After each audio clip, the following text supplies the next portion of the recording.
Attorney, abogado ka pala na nagtuturo sa Ateneo. At sinasabi mo, ang diferensya ng private sa public figure, pagka public figure ay hindi basta-basta. Kahit nabirahin mo, parang may lisensya ka na, parang gano'n sinasabi mo. Pero pag private, talagang kinakailangan may malis ka agad yun. Siguradong. Kaya lang nung ikaw ay nag-vlog, ito yung title ng vlog mo sa akin eh. Huwag maniniwala sa pakulo at panliling lang ni Marcoleta. Ano ang panliling lang ko, attorney? Public figure ako, pero kailangan malaman ko, sapagkat dito lang may malis ka na eh. Una, hindi mo ako kilala, ikaw hindi rin kita kilala.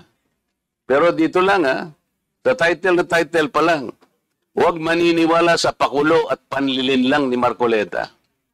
Attorney, kahit kailan wala akong nilinlang na mamamayan ng Pilipinas. Wala kang karapatan na akusahan mo ako ng ganito. Kung ang pinag-uusapan ay gusto mo lang ma-informahan ang mga nagpa-follow sa iyo kung sino-sinong maraming nagpa-follow. Pwede mo ba sagutin ito muna? Ano yung panlilin lang na sinasabi mo rito? Marami na po kasi akong naging hindi ko ano yung particular na Ito pakikita ko sa iyo, ayan hindi ko po alam kung anong particular doon na Attorney, gumawa ka ng vlog. yes po, ako po Responsibilidad mo sa public ito, lalong-lalo na yung naniniwala sa iyo. Hindi ako maniwala kung paano mo silang napaniwala. Pero itong sinabi mong ito, may pakulo ako at panlilin lang. Ito yung sagutin mo. Hindi ako naniniwalang hindi mo naalala ito. Mr. Chair?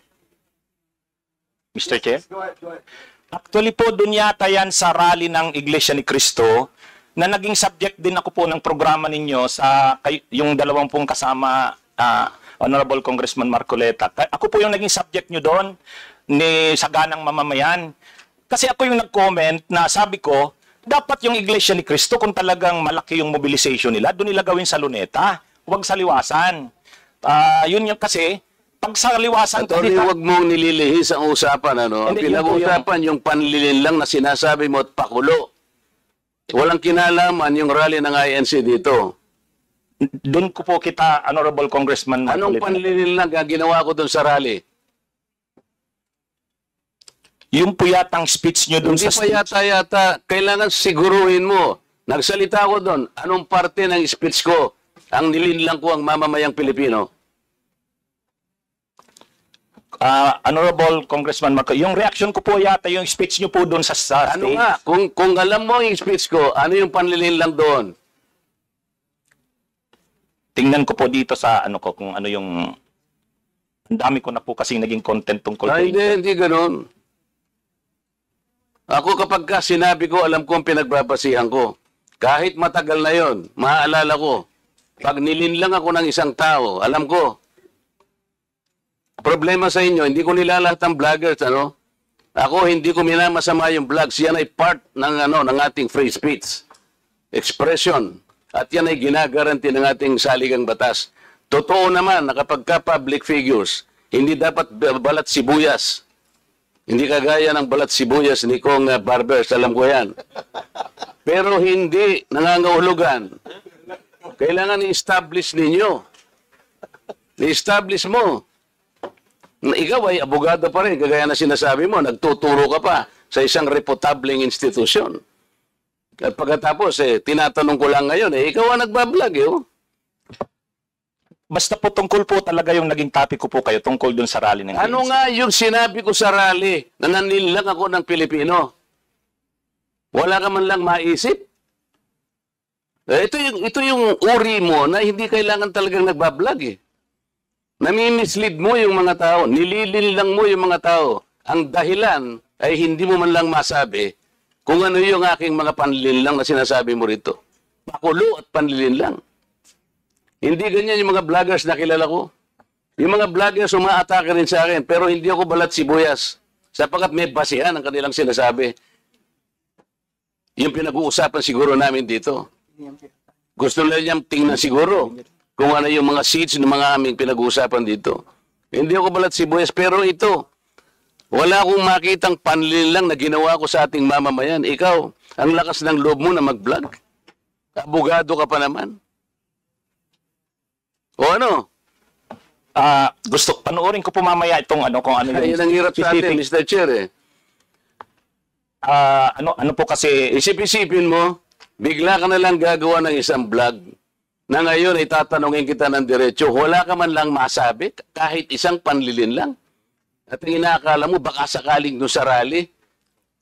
maraming, Ibig mo sabihin, naharap ako sa rallying pagkalaki-laki para manlilang lang ako ng mamamayang Pilipino? Hindi ka karapat dapat na abogado eh. Hindi ka dapat magturo sa Ateneo. Sinasabi ko sa iyo ngayon.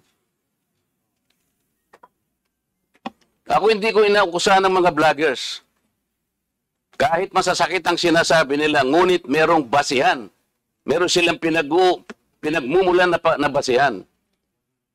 Kamukha nung isang vlogger, Mr. Chair. Nakita niya yung isang tarpaulin, isang billboard na-install doon sa SLEX. Isang female vlogger, Mr. Chair, napanood ko. Itong si Marcoleta kanya, walang kahihiyan ito ha. Tanga pala eh. At kinahihiya na rin siya ng mga kapatid niya sa Iglesia ni Cristo. Sapagkat, akalain mong gagawa siya ng billboard, isasama niya kanya si Pastor Kibuloy. Hindi ba niya alam na si Pastor Kibuloy ay ganyan. So, kinakailangan, Mr. Chair, na sagutin ko. Ang pagkakasabi ko lang po na sagutin ko, miss ka ako, hindi kita kilala, pero medyo nasaktan lang ako, pero nandun na lang, pagpapasensyaan na kita, sapagat ako ay public figure. Kung ako lang ka ako ang ginanito mo, okay lang eh. Kaya lang kita sasagutin sapagkat yung mga nakikinig sa'yo, baka malin lang mo. Baka sila'y mailigaw mo sa paniwala na ako nga ang gumawa ng billboard na yan. So ipinaliwanag ko, Mr. Chair, hindi ako ang gumawa ng billboard na yan. Nakita ko na lamang po na biglang kasama po ako ron. At hindi naman po ipinaalam sa akin nung gumawa. Siguro po dahil si Pastor Kibuloy po ay tumatakbo ring isang senador, inakala niya sigurong magiging maganda rin para sa kanya kung kami po'y magkasama. Eh ako naman po'y wala namang magagawa tungkol doon. Pero hindi ko na po, wala na po akong reaksyon sapagkat public figure nga po ako eh. Lahat kami ay tatamaan. Ito nga po yung napakagandang pagkakasalita po sa Korte Suprema eh. Mr. Chair, basahin ko lang, maliit lang po ito. The interest of society, ito po yung United States versus Bustos. The interest of society and the maintenance of good government demand a full discussion of public affairs. Complete liberty to comment on the conduct of public men is a scalpel in the case of free speech. The sharp incision of its probe relieves the abscesses of officialdom. Men in public life may suffer under a hostile and an unjust accusation. The wound can be assuaged with the balm of a clear conscience. A public officer must not be too thin-skinned with reference to comment upon his official acts.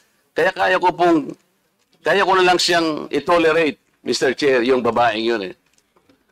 Pero ikaw, attorney, dahil sa attorney ka, yan ang sinasabi mo, at nagtuturo ka pa sa isang reputable institution, dito lamang sa title mo eh, huwag maniniwala sa pakulo at panlilin lang ni Marcoleta. Pagkatapos tatanungin kita ngayon, kung anong panlilin lang ang ginawa ko, wala ka man lang masabi. Kaya naman kitang idemanda pero hindi na kita pagtitsagaan eh, kung ikaw lang. Gusto ko lang malaman ng mga tao na walang basihan itong ginagawa mo. Para sa akin, sapat na nakabayaran sa'yo. O total, hindi na siya makakibo, Mr. Chair. Tatigilan ko na siya.